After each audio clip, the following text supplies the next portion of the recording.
जादुई विशाल आम की बाइक। शहर से थोड़ी ही दूरी पर जंगल के पास एक किसान रहता था। उस किसान ने अपने खेतों के पास ही अपना घर बना रखा था। सारे खेतों में बस आम की फसल उगा करती थी। उसे आम बेचकर बहुत ज्यादा आमदनी होती थी और वो शहर जाकर सारे आम थोक में बेच आता था। शहर और आसपास के सभी लोग उसे आम वाला कहकर पुकारते थे। उस आम वाले का एक छोटा बेटा भी था जिसका नाम कमल था। कमल शहर में रहकर नौकरी करता था और जब कभी भी उसका मन होता था तो वो अपने पिता के घर आ जाता था, क्योंकि शहर से उसका घर बस थोड़ी ही दूरी पर था। रक्षाबंधन से ठीक एक दिन पहले कमल शहर से अपने घर वापस आ जाता है और अपने पिताजी से कहता है, पापा, मैं रक्षाबंधन की छुट्टी लेकर घर आ गया हूँ और अगले 3-4 दिन तक यहीं रहूंगा। वो आम वाला कहता है, हाँ बेटा, तुम अंदर जाकर आराम करो। मैं जरा खेत देख कर आता हूँ। आजकल रात को बहुत सारे जानवर घुस आते हैं। वो किसान खेत देखने चला जाता है और थोड़ी देर बाद वापस आ जाता है। कमल अपने पिताजी से कहता है, पापा, मुझे लगता है हमें अब आम की खेती नहीं करनी चाहिए। एक तो आम केवल गर्मियों में होते हैं और फिर साल भर इंतजार करना पड़ता है। इससे अच्छा हम कोई ऐसी खेती क्यों ना करें जो पूरे साल भर पैदा होती हो और इससे हमें बहुत ज्यादा आमदनी भी होगी। तब कमल के पिताजी कहते हैं, तुम ठीक कहते हो बेटा, लेकिन मैं आम की खेती नहीं छोड़ना चाहता। मेरे बाप दादा भी आम की खेती किया करते थे। इतना कहकर कमल के पिताजी अंदर चले जाते हैं और कमल सोचने लगता है, अब पिताजी तो आम की खेती छोड़ने वाले नहीं। मुझे शहर जाकर कोई ऐसी दवा लानी होगी जिससे हमारे आम पहले के मुकाबले कई ज्यादा बड़े हो जाएं। इसके बाद रक्षाबंधन की छुट्टियां खत्म हो जाती हैं और कमल वापस शहर चला जाता है। इस तरह समय गुजरता जाता है और अब धीरे धीरे गर्मी का महीना शुरू होने लगता है। हर बार की तरह इस बार भी गर्मियां शुरू होते ही कमल शहर से वापस अपने गांव की तरफ निकल पड़ता है। रास्ते में एक बहुत बड़ा जंगल पड़ता था। कमल जंगल से गुजर रहा था कि तभी उसे एक पेड़ के नीचे संत महात्मा दिखाई देते हैं। कमल अपनी बाइक खड़ी करके संत महात्मा के पास जाता है और कहता है, प्रणाम महात्मा जी। कमल की आवाज सुनकर महात्मा जी अपनी आंखें खोलते हैं और कमल से कहते हैं, आयुष्मान भव। बोलो बेटा, क्या कहना चाहते हो? कमल थोड़ा हिचकिचाते हुए कहता है, वो महात्मा जी, मेरे पिताजी सालों से आम की खेती करते आ रहे हैं, लेकिन आम की खेती से हमें ज्यादा पैसा नहीं मिलता। आप कोई उपाय बताइए ताकि हम ज्यादा से ज्यादा कमा सकें। तब वो महात्मा जी ध्यान लगाते हैं और उनके हाथ में एक दिव्य जल की मटकी प्रकट हो जाती है। महात्मा जी कमल से कहते हैं, बेटा, ये जादुई दिव्य जल है।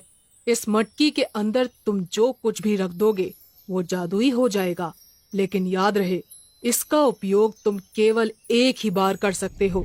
कमल वो मटकी लेकर अपने घर आ जाता है और रात भर सोचता है कि उसे जादुई जल का उपयोग कैसे करना चाहिए। तभी उसके दिमाग में एक आइडिया आता है। अगर मैं इस मटकी के अंदर एक आम को रख दूं, तो वो आम जादुई आम बन जाएगा। फिर मैं उस जादुई आम की मदद से जो चाहे वो कर सकता हूँ। और कमल बागीचे से एक आम तोड़कर उस मटकी में रख देता है और सो जाता है।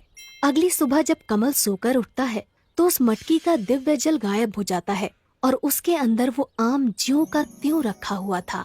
कमल को महात्मा जी की बात याद आ जाती है। इस जादुई दिव्य जल का उपयोग तुम केवल एक ही बार कर सकते हो। कमल उस आम को मटकी से बाहर निकालता है और अब वो आम जादुई आम बन चुका था। कमल उस जादुई आम को हाथ में लेकर कहता है, मुझे एक बहुत बड़ा आम चाहिए। और देखते ही देखते वो छोटा सा आम एक बहुत बड़ा आम बन जाता है जो कमल से भी ऊंचा था। ये देखकर कमल की खुशी का ठिकाना नहीं रहता और वो खुशी से नाचने लगता है। तभी उसे पिताजी की आवाज सुनाई देती है। कमल तुरंत उस आम को वापस से छोटा करके अपने बैग में छुपा लेता है और अपने मन में सोचता है, पिताजी तो बहुत सीधे साधे आदमी हैं। अगर उन्हें इस जादुई आम के बारे में पता चल गया तो गड़बड़ हो सकती है। मुझे यहाँ से दूर वापस शहर जाना होगा। और अगले ही दिन कमल शहर जाने लगता है, लेकिन इस बार वो पैदल शहर को जा रहा था। ये देखकर कमल के पिताजी कहते हैं, बेटा कमल, क्या बात है? इस बार तुम अपनी मोटरसाइकिल नहीं लेकर जा रहे हो क्या? तब कमल कहता है, नहीं पिताजी, मुझे अब इस मोटरसाइकिल की जरूरत नहीं। मेरे दोस्त के पास बहुत सारी मोटरसाइकिल है। इतना कहकर कमल शहर की तरफ निकल पड़ता है। जंगल में पहुंचते ही कमल अपने बैग से वो जादुई आम बाहर निकालता है और उससे कहता है, मुझे एक जादुई विशाल आम की बाइक चाहिए। और देखते ही देखते वो आम एक बहुत बड़ी आम की बाइक बन जाता है। कमल उस जादुई आम की बाइक पर बैठकर पूरे जंगल का चक्कर लगाता है और आज उसे बहुत मजा आ रहा था। तभी अचानक जंगल में हाथी आ जाते हैं और कमल के पीछे पड़ जाते हैं। पहले तो कमल बहुत घबरा जाता है, लेकिन फिर वो अपनी आम की बाइक से कहता है, तुम इन हाथियों से भी बड़ी बाइक बन जाओ। और अगले ही पल कमल की आम की बाइक उस हाथी से भी बड़ी हो जाती है। और फिर क्या था, अपने सामने इतनी बड़ी आम की बाइक देखकर हाथी भी डर जाता है और वहाँ से भाग जाता है। शहर पहुँचने से पहले कमल अपनी आम की बाइक को बिल्कुल नॉर्मल बाइक बना लेता है ताकि शहर में किसी को उसके ऊपर शक ना हो। शहर पहुँचने के बाद कमल सोचता है, अब मुझे नौकरी करने की कोई जरूरत नहीं, मेरे पास जादुई आम की बाइक है। कमल अपनी नौकरी छोड़ देता है और अब वो दिन भर मस्ती करता था और रात होते ही अपनी बाइक को जादुई आम की बाइक बनाकर पूरे शहर का चक्कर लगाता था। कुछ दिनों तक इसी तरह चलता रहता है, लेकिन एक रात को कमल को उसका दोस्त देख लेता है और कहता है, अरे बाप रे, इतनी बड़ी आम की बाइक!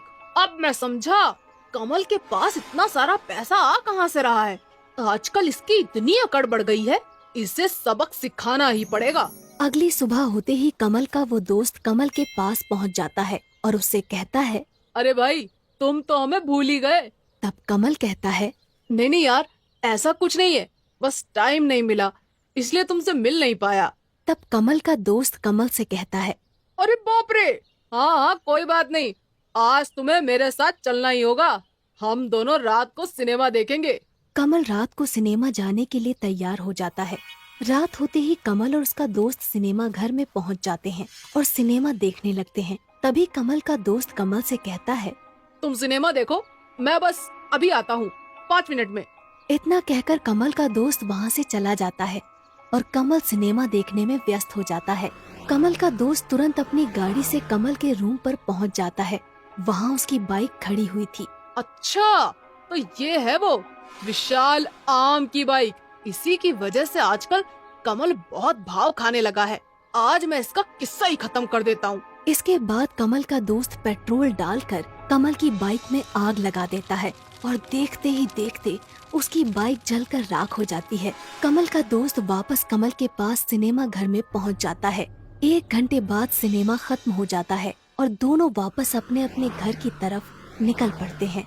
कमल जब अपने रूम पर पहुंचता है तो देखता है कि उसकी बाइक जलकर राख हो चुकी थी। वो रोने लगता है और कहता है, मेरी जादुई आम की बाइक ये तो जल चुकी है और मैंने तो नौकरी भी छोड़ दी है। अब फिर से नौकरी करनी पड़ेगी। इसीलिए कहा जाता है कि चाहे जो कुछ भी हो, हमें अपना कर्म छोड़कर आलसी नहीं बनना चाहिए।